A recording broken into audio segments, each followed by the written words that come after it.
Hello, my child. Cash only. No cards, no checks. You got cash?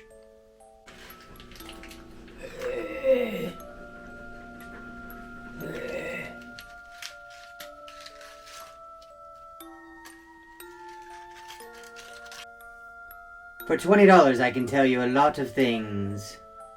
For $50 I can tell you more. And for $100 I can tell you everything. Tell me why I'm here. You're here because you want something. Yes. Let's see what Madame Ruby sees. A Mercury outboard? Yes. Is it okay?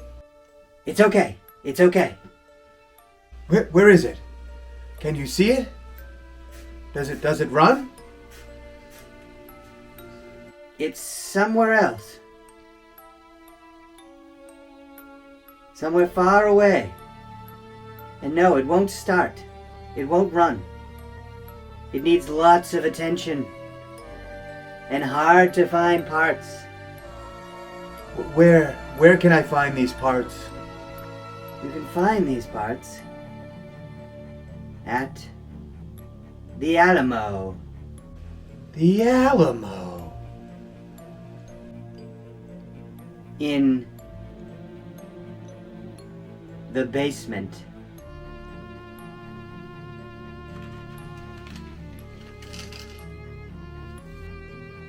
Madame Ruby, I'll never forget you.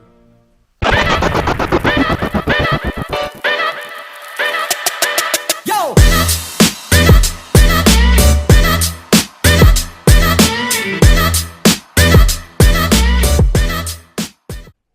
Hello everyone and welcome back to Parts Cannon Garage.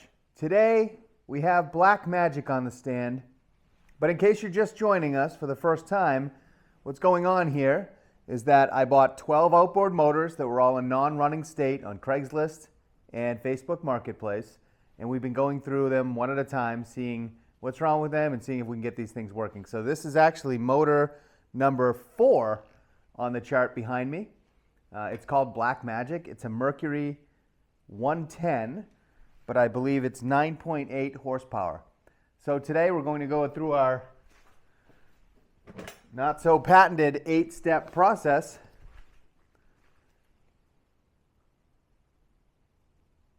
Step 1 is inspect, so let's get you in here and we can take a look at this.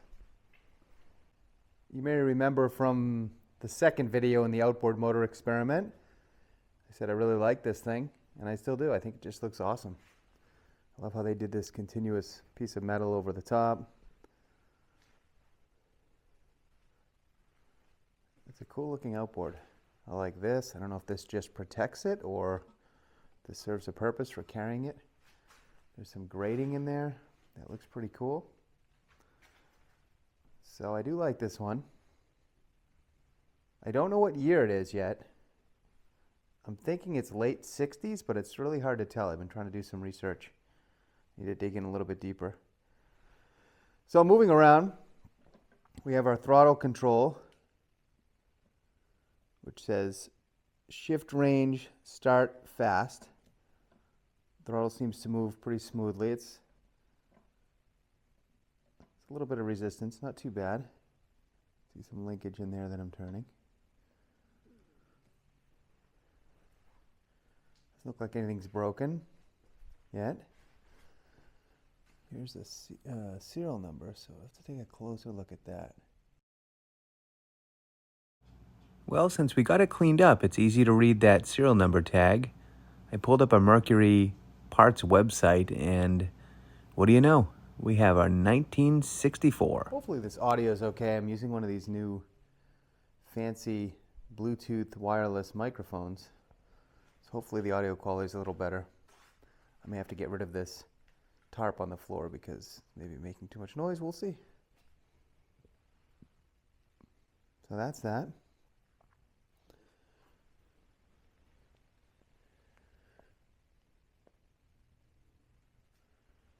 It's a good looking motor. I don't know what that is. It says Dynafloat. Dynafloat up here as well. Okay, here's the shifter. Does not seem to be moving. That's a little concerning. Maybe it has to really be in the shift range on this little... Okay, that's supposedly shift range. Oh. Okay, so it goes down. Maybe I was just doing it wrong. So, okay, according to the little guide here, it's in reverse right now. That would be neutral. And that would be forward. Okay, so that's good. Okay, let's get the cover off.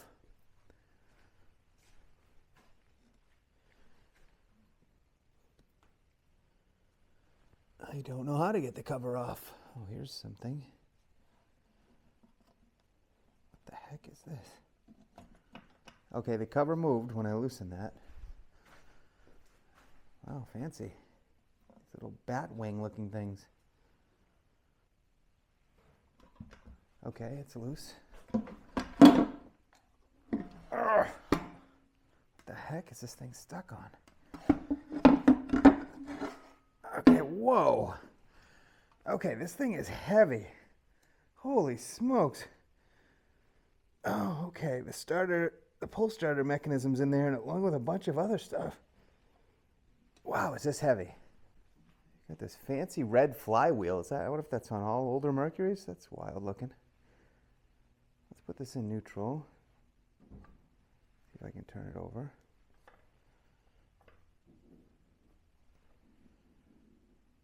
Okay, yeah, it's turning over. Feels like it has compression because it's fighting me. All right, it's a little dirty in here. It's a lot dirty down there. But it looks like it's all here. I don't see anything chewed up or any rat's nests or anything like that. We've been lucky so far.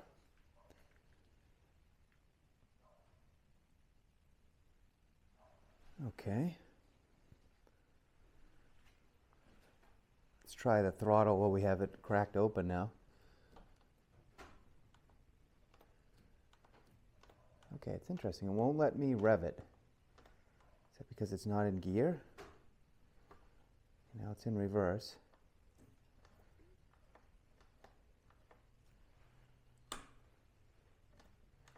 That's strange. It only lets you rev it to about 10% throttle when it's in neutral. When it's in gear, I get the full range. I can see the stator moving under there back and forth, which is essentially adjusting the timing.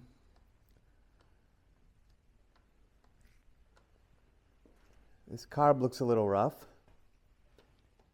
Okay, on to step 2. We're going to hit this with Spray 9, which is a degreaser, heavy-duty cleaner, because this has a bunch of caked on, I can't really tell, but this really shouldn't hurt anything. So step 2 is cleaning. Here we go.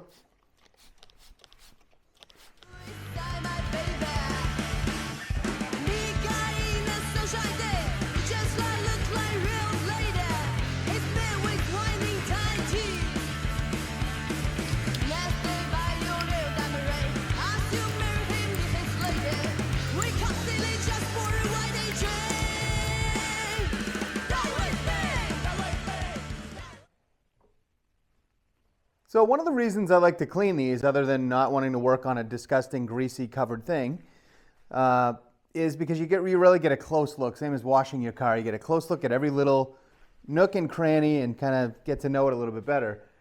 And one thing I forgot to point out on the inspection tour was that there's a choke knob here, and it works. There's a kill switch or kill button next to that. And then to the right of that is the fuel connection. And unfortunately, it's another proprietary type connection, or one that I don't have, much like the Scotty, but it's not the same as the Scotty because I compared them. So we'll have to figure out how to connect fuel to this one. I'm sure it won't be too bad. All right, well, let's just jump into the list. So inspection is done, cleaning is done. Now we're going to look for spark.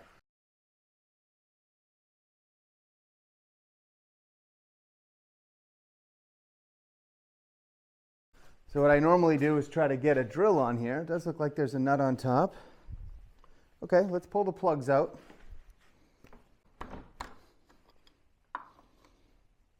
Okay. Take a look at them.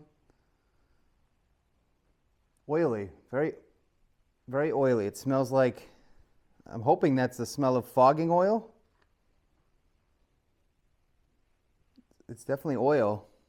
I think that's a really good sign. I think that means someone fogged it when they put it away. Great news. Dollar Tree got more ice cube trays in. 2 for $1. I got 4. Okay, so let's see. Well, that spins very easy now. Okay.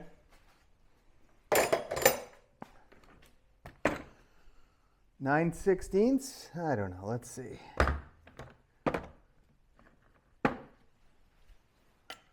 No, too small.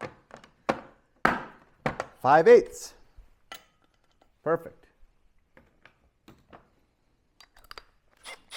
Okay, let's give it a little spin. We know it's very oily in the cylinder, so I don't think we're risking anything.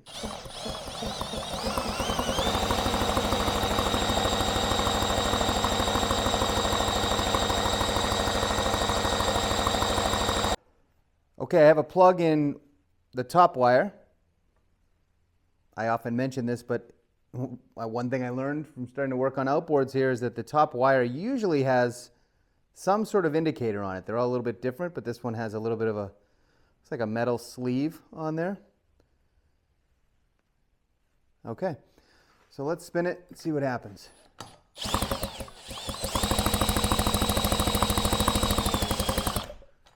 No spark, nothing. Let's try the bottom one.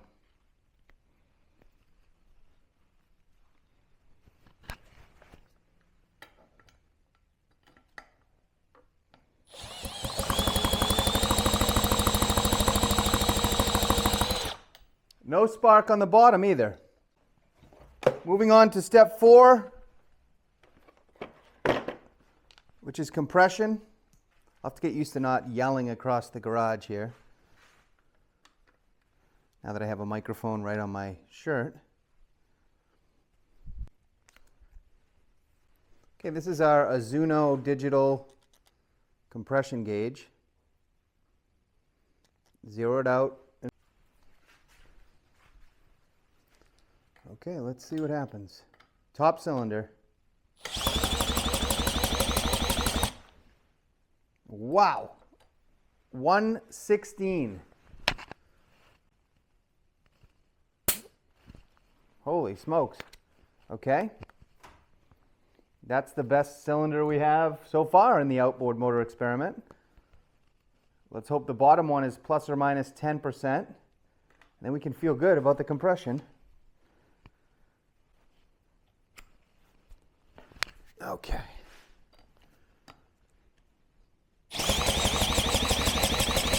Oh, this thing's got some kick.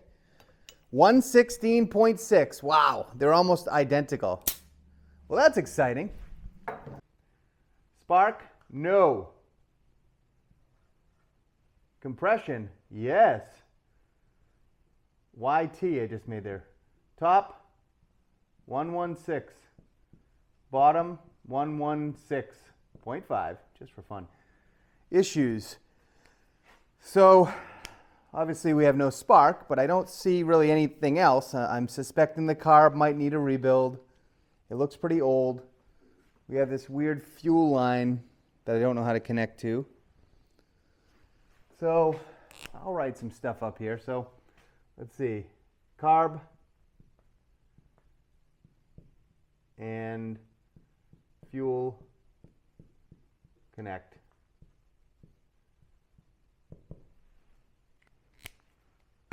Okay. So we have no spark. We have great compression. There's going to be probably a carb rebuild in my future. I don't know. It's hard to say. I love the fact that this was fogged. The carb looks super clean just looking through the choke. But you never know. I think the first thing that we need to do is start working on seeing what's going on with the spark situation. Okay, so we took the nut off the top of this flywheel, and there's these 3 yellow little caps. They're just plastic, and they're covering up threaded holes. So they want us to use a bolt style puller on this, which is nice. I have one here. It was incredibly cheap from Harbor Freight Tools. It's called the Pittsburgh Bolt Type Wheel Puller Set. Let's hope that there's some combination of bolts in here that will help us pull this flywheel off. First, we need to get these little caps out. They're just plastic little, like, just keep water from getting in there. That's kind of good. Okay, let's see if we can find something that's going to fit in there.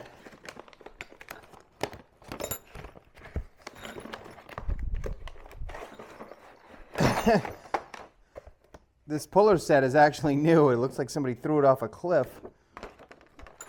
What a cheap internal packaging system here. It's just this really thin, crappy plastic. So here's the thing that should hopefully fit. Okay, if we could find bolts that will fit in those holes, I think we'll be okay.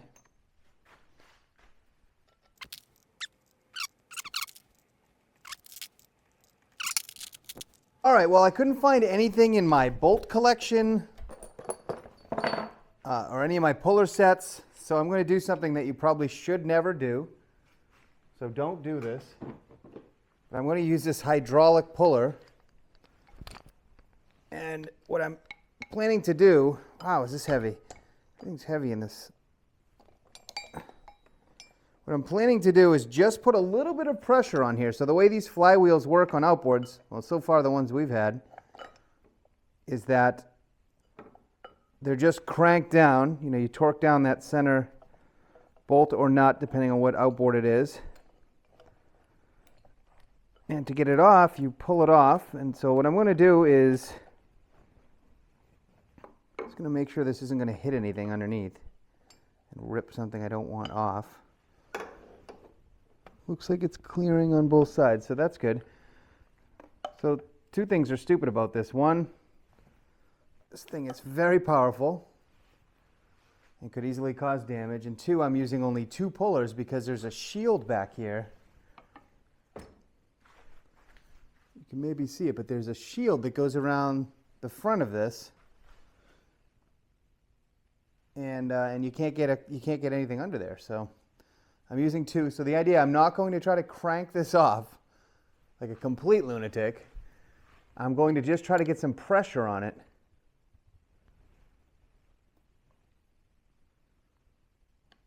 Okay.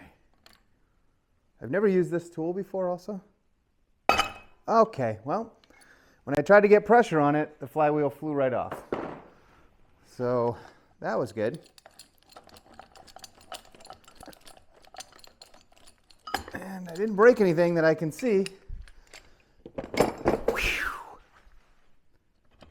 Okay. This is coming straight off, and there's looks like a little washer in here. I'm going to put that back on so I don't lose it, and I'm going to put the bolt back in there in case we want to spin it. I'm sorry, it's a nut. This one has a threaded drive shaft. I don't really like that. We'll leave it there anyway. Okay, so let's take a close look.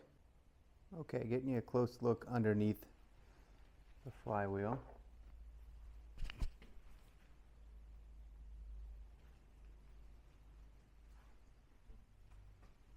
Okay, there is a key there in the shaft.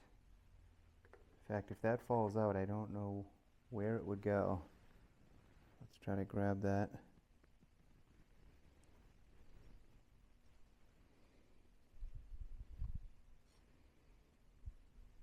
Okay, so that's a key that just goes in a little slot, and that makes it so the flywheel does not spin on that tapered shaft. So I'm going to put this in my ice cube tray. I mean, if you drop that in there, I don't know how you would ever get that out. So let's be careful with that. So the coils look good.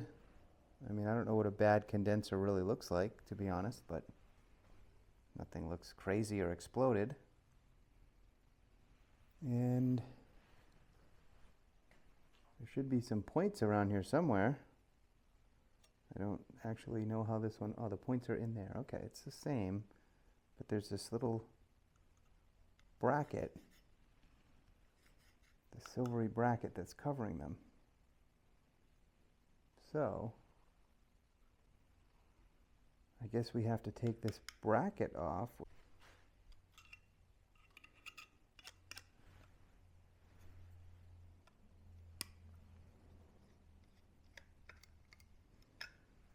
Tiny little screw.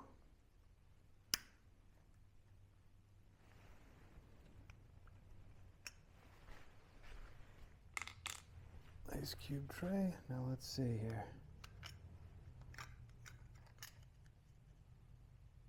Okay, look at that. It's just a shield. Maybe it keeps water out of there, or I don't know. I like it. We have our handy Tecton needle file set. That's what we used on Scotty. There's one on the end that's a nice flat file. So let's get in there. You can't see it. The point is right there. If I can point the file at it, you probably can't see that. But it's a little rocker arm. Here's the rocker arm. And it opens and closes right there. And it makes contact. I don't know if you're going to be able to see that. We'll try this one over here. So it's right in there. So stick the file in there.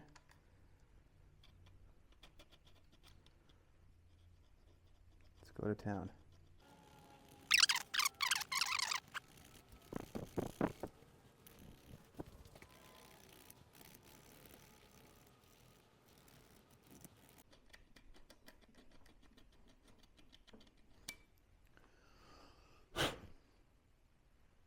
Okay, they look pretty clean as Scotty's. It's my only reference. I don't really know if we need to put this shield on, but let's put it on anyway.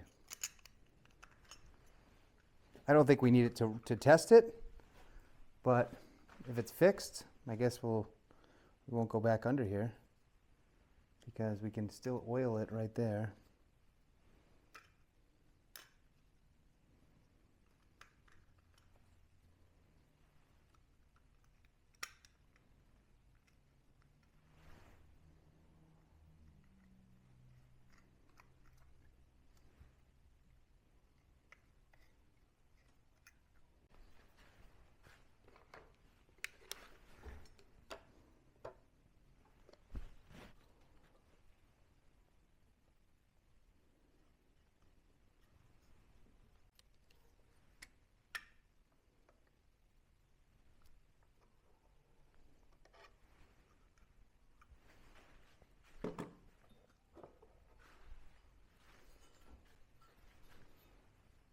You can see the little notch, that's where the key goes. Easier said than done.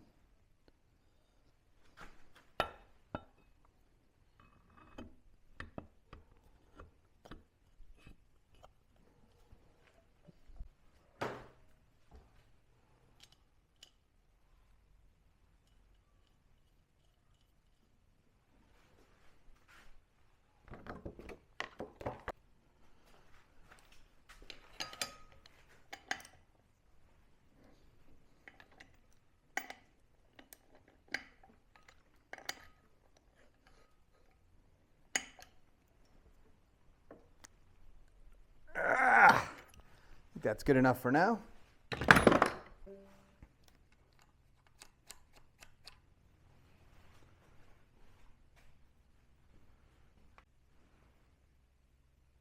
This is the top plug wire.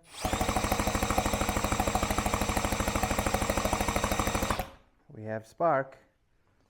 Could every outboard in the world that doesn't run just need to be filed? I mean, come on. It seems so simple. It's like too good to be true. Okay. Sorry about all the nausea. Okay, this is the bottom, did I screw that up? No, this is the bottom plug wire. It's hard to hold the camera in the dark and try to figure this out. Okay, here we go.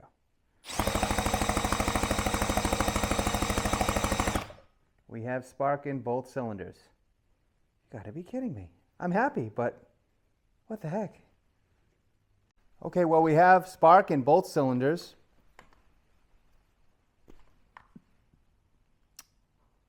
We might as well try to start this thing with some starting fluid. The cylinders are very oily, so I don't think we're going to hurt anything, just with a quick test. When you have compression, you have spark, add some starting fluid, might have some explosions. Let's give it a shot. Now this one's weird because I have to put the whole cover back on, so I don't know how I'm going to spray fluid in. I guess I'll do it first.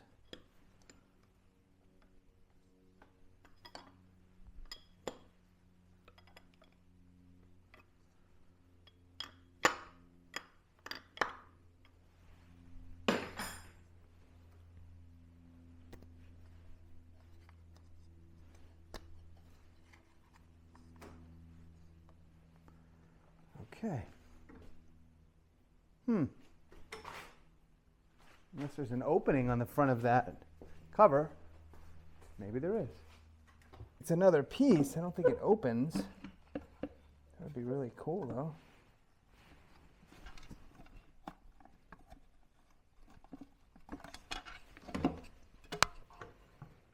If this front opens somehow, like there's a door, please put it in the comments and call me an idiot. It totally looks like it should open, and it would give you access to the carb. But I guess why would you want access to the carb? I don't know. Can I at least see? I can sort of just hold it up. Okay. All right, well, maybe that'll do something.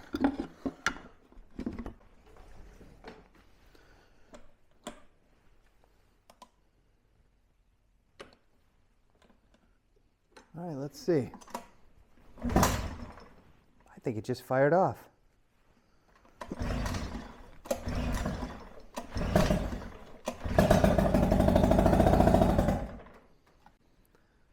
So I think we're going to leave Blackmagic at this point. We're going to leave this episode here. I'm going to look for a proprietary fuel connector so we can run some fuel through the carb and see if it actually works.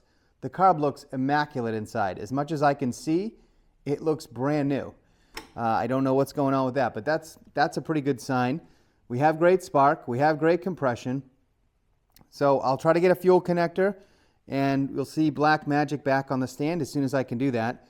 If we can get this running just the way it is, that will be fantastic, and then we'll probably pull the lower unit off, take a look at the impeller, and this thing might be good to go. I know I'm getting ahead of myself, but wow, this was a good one. All right, thanks for watching, folks. Stay tuned. Up next is Crusty Crab, another Evinrude, just like Moldy. It's Moldy's brother, we'll call it. Okay, bye-bye.